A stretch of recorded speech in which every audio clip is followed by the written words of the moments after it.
Bedtime Book by Mabel Watts, illustrated by Florence Sarah Winship. At night when you're sleepy, Mom turns down your bed, but suppose you were some sort of animal instead.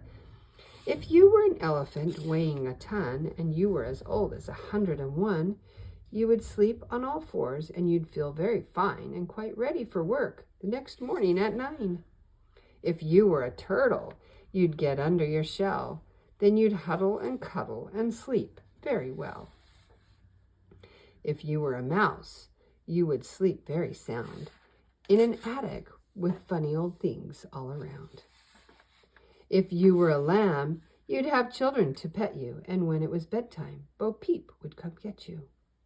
If you were a lion, you'd snore loud and clear, and no one would ever come anywhere near.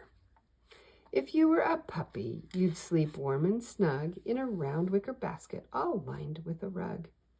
If you were a kitten, when cold winds were blowing, you'd sleep near the stove with your purr motor going. If you were a horse, it would be quite all right to sleep standing up in your stall through the night. Hay tastes much better to horses than bread, and so the next morning you'd eat up your bed. If you were a bear cub, 'twould be rather shocking to sleep all through Christmas and not hang your stocking. If you were a fawn, you'd be careful and quick, and you'd sleep where the forest was shady and thick. If you were a stork, full of storybook wonder, you'd sleep on one leg, with the other tucked under.